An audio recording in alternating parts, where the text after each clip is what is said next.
Alright, so welcome everyone. We're going to be talking about load balancing for operational resiliency. In this session we'll be reviewing more than just load balancing for horizontal scaling, but more about the high availability side of things rather than just spreading workload across web servers or application servers. So first let's review the common use case of load balancing.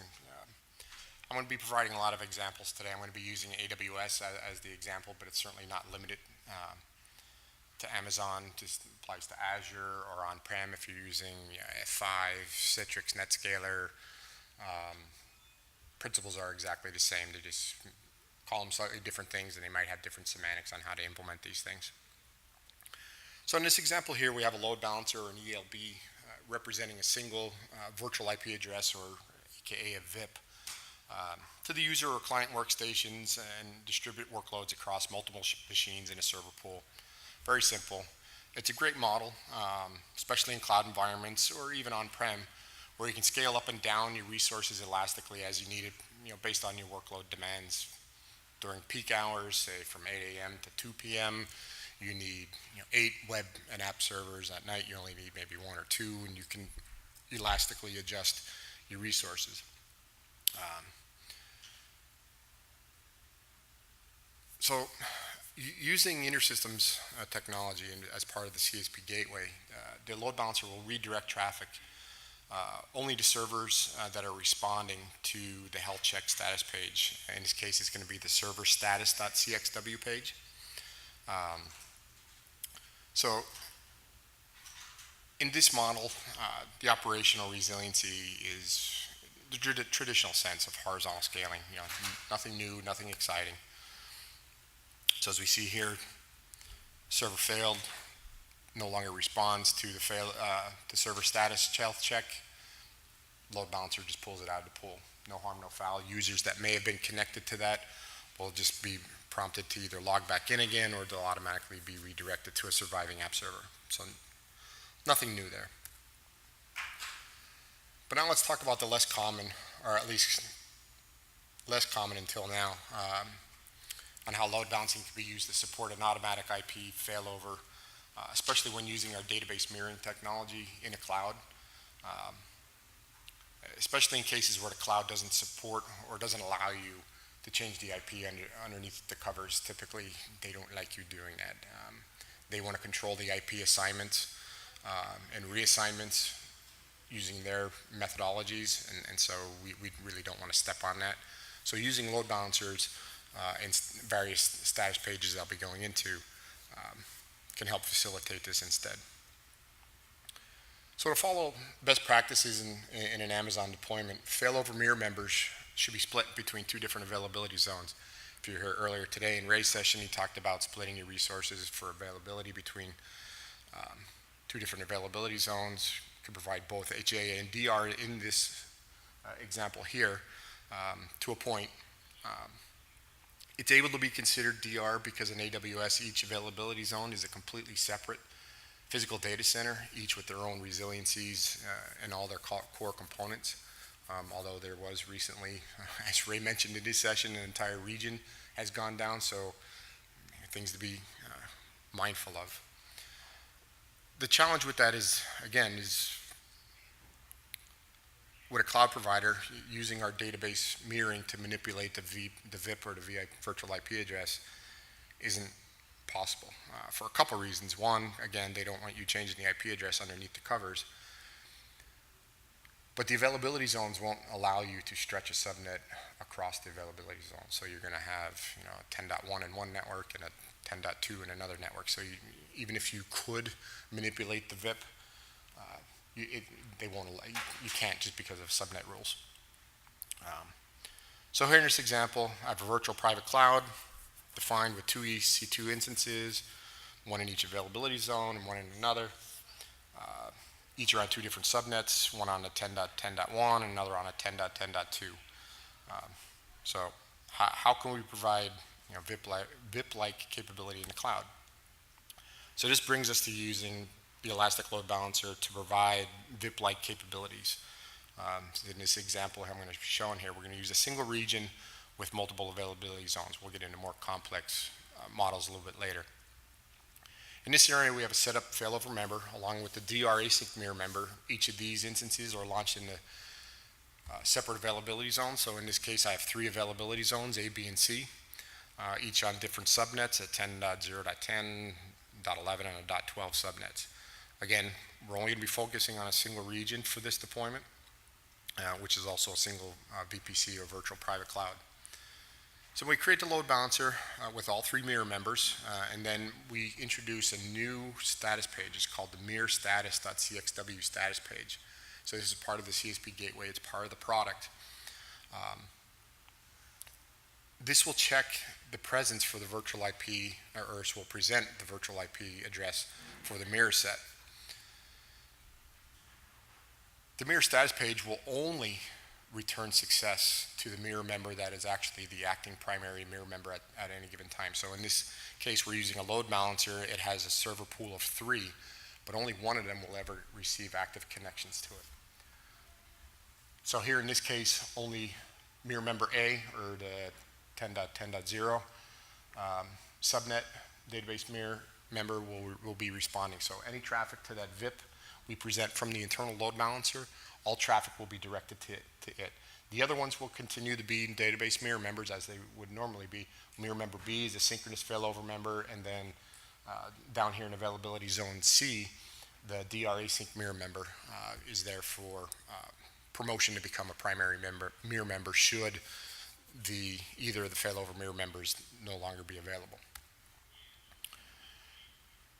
During a mirror failover, the database mirror itself is automatic, and the other failover member just takes over. And now the new primary member will be responding as the new primary. So the mirror status page, again, the load balancer will be polling all 3 of these, but only the middle one here, member B, will now be reporting as the primary mirror member. So all traffic to that internal load balancer, to that IP address or that VIP that is presenting, is the only one that will accept the connections.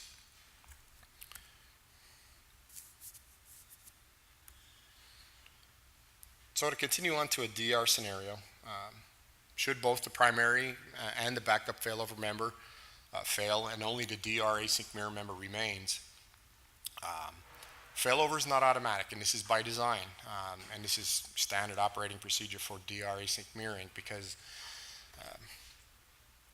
this is an asynchronous operation, so it comes with the assumption that there will be some data loss, potentially. Doesn't guarantee there'll be data loss, but it doesn't guarantee we won't have any data loss, so I just want to remind you. So again, the mirror status page now, since we promoted the DR async mirror member to become a primary, it will now respond to the load balancer that it's now the primary mirror member, and then users will connect. But that promotion only happens when you manually go in and promote it. There's no automatic failover. I want to stress that because it needs to be a conscious decision by the system operator saying, yep, I know my 2 primary mirror or my 2 failover mirror members are dead. I can't get them back for whatever reason, or it'll be too long. I'll accept whatever risk there's going to be, or maybe you have some data consistency checks within your application that you want to run first before you promote it.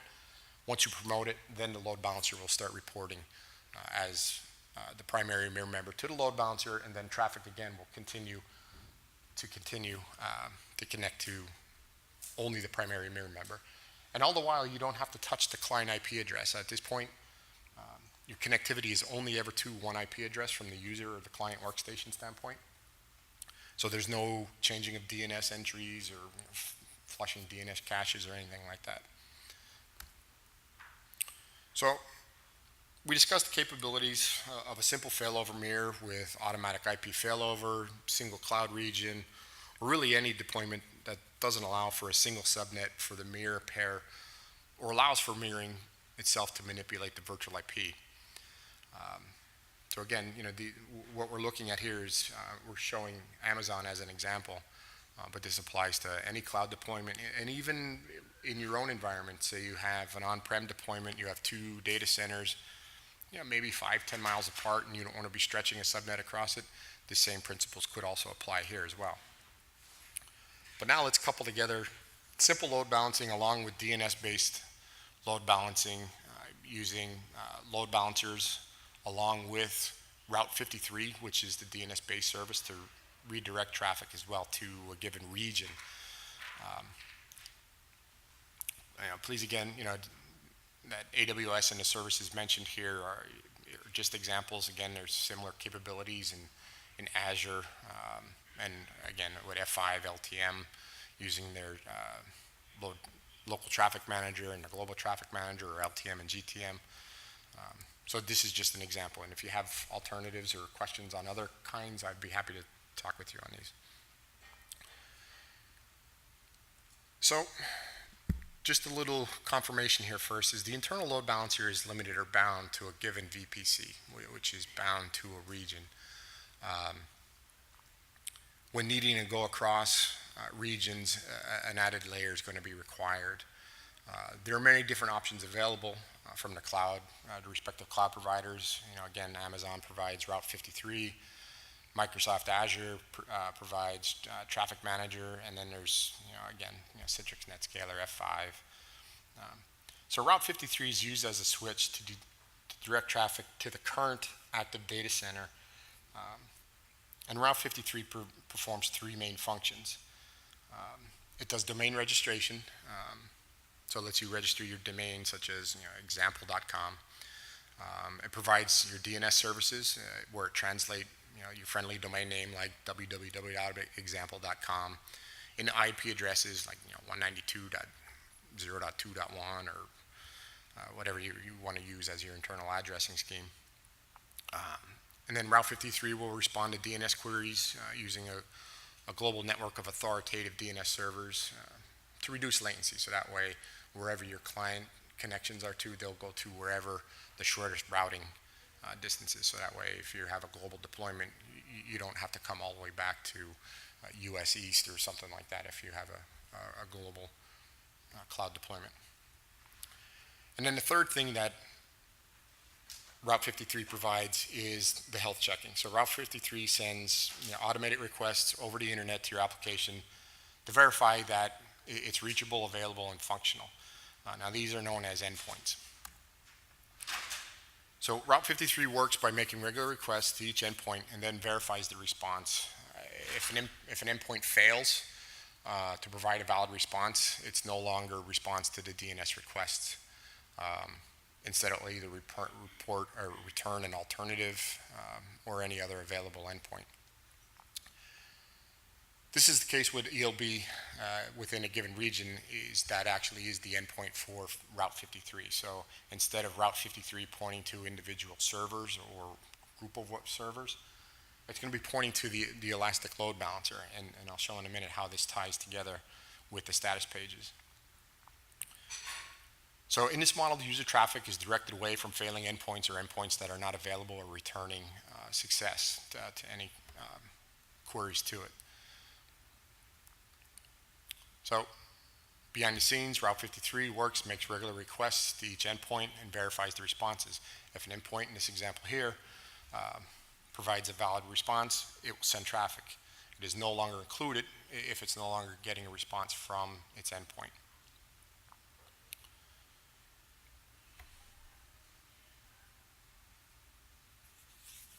So how this is going to be working is, again, we started off with the load balancer, whether these are the database server tiers we had before, or even their simple web or app server tiers.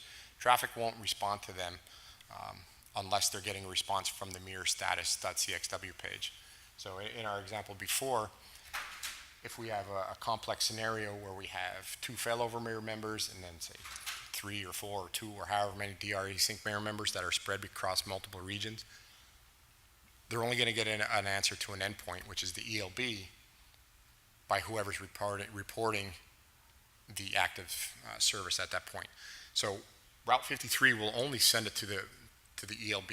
Then from there, it's not going to know or care about where it goes from there, because it's only responsible saying I'm getting a response from region B in this case, because it's now the active primary, and it'll send all the traffic to region B's load balancer. And then from that point on, it doesn't know and it doesn't care. Then the load balancer that's local in region B will be then responsible to directing it to the individual server or resource in there that's active.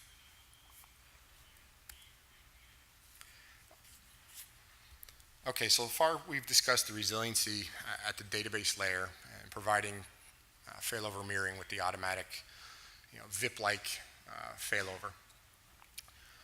But let's extend this to a maybe more common deployment model with multiple tiers, maybe web servers, application servers, such as using ECP as part of the layer, and then also direct TCP/IP traffic, whether JDBC connections or HL7 sockets coming directly to the database tier.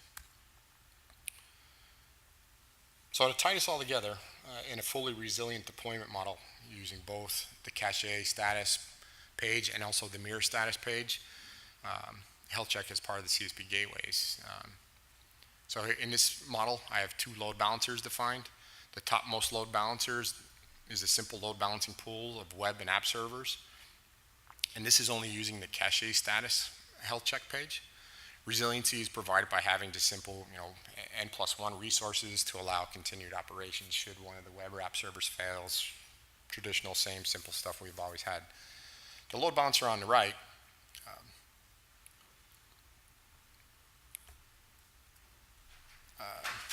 is used for any inbound direct TCP connections that your application might have. So if you have connectivity, again, like TCP sockets, whether it's JDBC, HL7 inbound connections that may need to communicate directly to the database tier, that's where you'll need to have two separate load balancers, because you can't define a load balancer that has two different VIPs with two different server pools within one resource.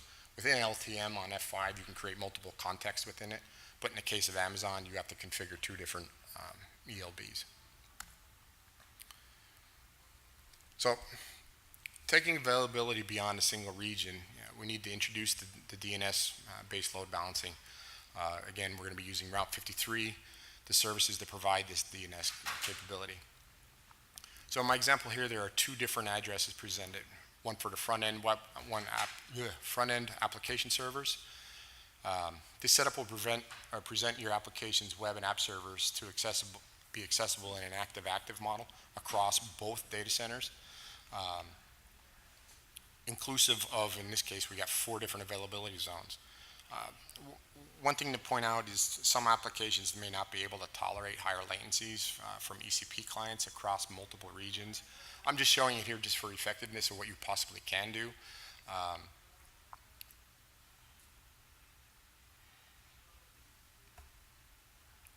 But again, it'd be something you'd want to test if your application could tolerate that. But here we have highly resilient. If you have a worldwide based application, you can certainly do this. You can have US based, you can have East and West, or if you want to have resources in Sydney and Europe somewhere, US, you can spread these out as much as you want. But again, you want to make sure your application can tolerate latencies. The second set of load balancers for any direct TCP IP connections, they point to the back-end database mirrors for any direct socket connection that we discussed on the previous slide. You'll notice that the ECP clients or the application servers don't reference the mirror's load balancer in itself, and that's because the ECP clients are actually mirror aware, and they don't rely on a mirror's virtual IP, VIP, or VIP. In this case here, the load balancer to provide connectivity. So the DR async mirror members in region B are only part of the region, are the only part of region B's load balancer, so neither will report success. And you'll see it's grayed out here for the time being, so it's not going to report back up to Route 53 that it's a viable resource because it doesn't have the primary mirror member in there. So it's status checked to both of those database mirrors in region B are going to return false because right now they're still only acting as DR async mirror members. So this diagram, it looks complex, but there's actually missing a lot of detail, such as routers, security groups, and so on. So this is just here to highlight the possibilities just of load balancing itself. So I don't want to think this is a fully comprehensive cloud deployment model. This is only part of the picture for cloud.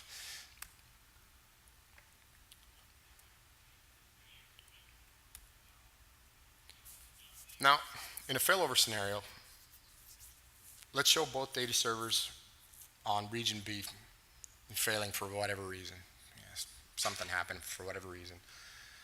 You promote region B's mirror members And note that the load balancer used for the virtual IP address now on the right side is now the orange color, not the shaded gray, because it now has one of the primary mirror members. The other DR async mirror member can also be promoted to become a failover mirror member at that point in time, but again, that's a manual process. But you'll notice that the web and application servers are still active for whatever reason, and you know, for the moment, they still might be accessible. However, let's say the database failures in region A was just the start of a creeping doom, or a few moments later, the web and app servers start failing. And so, first it's just one availability zone, then it might fall into the next one, then the entire region fails. So the load balancer in region A no longer reports that it has a viable target on the top there of region A. So in turn, that will respond to the Route 53 polling that it no longer has viable services. So traffic through Route 53 will never be directed now to region A, and all traffic will go to region B instead. And so now you have a highly resilient solution that's disaster tolerant. And the only manual step in doing this whole thing was promoting an async DR mirror member to become primary. So there wasn't a lot of jiggling of DNS addresses and reconfiguring IP addresses and changing client side. It was all done because of two status pages that are presented as part of Cache and also InterSystems Iris, is the server status.cxw page and the mirror status page. So there's many options available, as I showed in the previous diagram. So there's many different possibilities you can do. Load balancing really lends itself well to provide high availability and solutions, just not for scaling. Although horizontal scaling is great too, but it plays really well for hybrid deployment models for augmenting resource to and from the cloud as well. If you want to go from on-prem to cloud as part of a DR solution, so you have your primary on-prem and then DR out to the cloud. Great option as well, and using load balancers will be a key part of that. So we're going pretty quick here, actually really quick. I'm certainly available to talk to you about any cloud deployments, load balancing. I'm going to be available later here today. We certainly have a lot of time.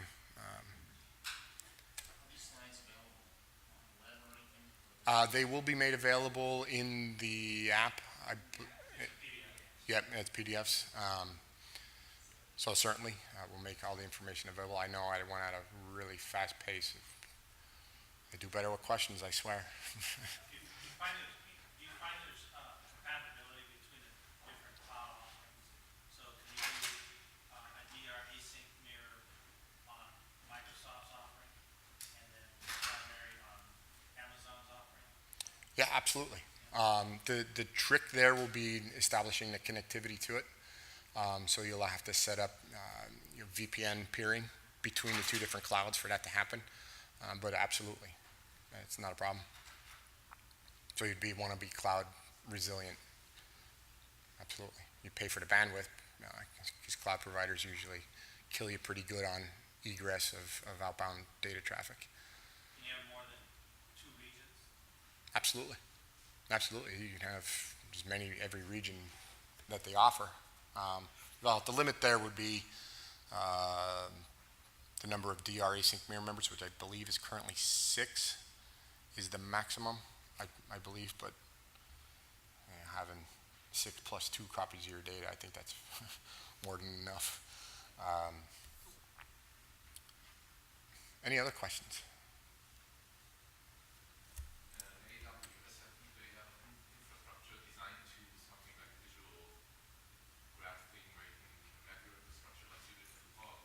Mm-hmm. Did you ever was successful modeling your environmental present here in that tool? And if so, could you share it in the development? I've never used the tool because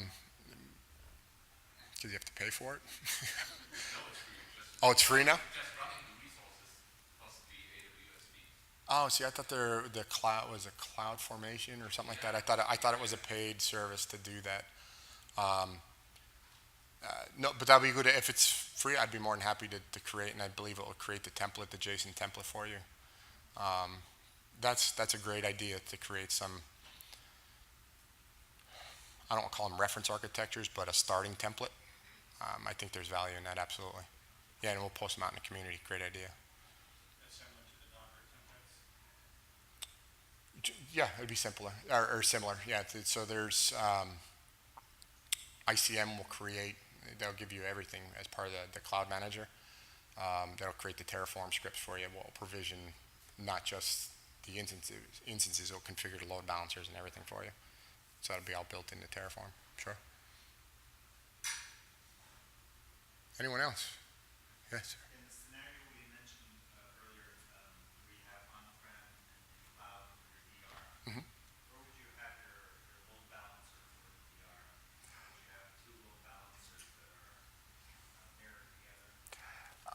That's a great question. So in that scenario, yes, I would then use F5 to do that, because you can have an on-prem F5 hardware appliance, but they also, F5 has a marketplace virtual appliance, so that way they communicate between each other. So that way you use their LTM and GTM capabilities, so that way you can easily transition. Because otherwise it would get really weird. You would have to pick one to be your primary. If you use Route 53, then you're kind of solidifying yourself into that as your main DNS service to call out. Right. But yeah, I would use F5 in that scenario. Is that five preferred over the others? That's the one we have the most experience with. Our customers tend to really like it. We use it in our own data centers as well. But we do also have customers that have Citrix NetScaler. They use it with great success. Brocade ADX is not as much used. Cisco used to have the ACE and GSS appliances, but I think they're end of life. I don't think there's many deployments of those anymore. KEMP load balancers? I'm sorry? KEMP, K-E-M-P. I've never heard of that one before. Is it a hardware appliance or? They have both. You can get the hardware or the software. Oh, interesting. I'll have to look into those. Great. Thank you. Any other questions? I told you I do better with questions. The example you showed earlier, is that cache-based, ensemble-based, or Elsewhere-based? Yes. This one here? Yeah, it could apply to any of them. And even InterSystems Iris would be applicable as well.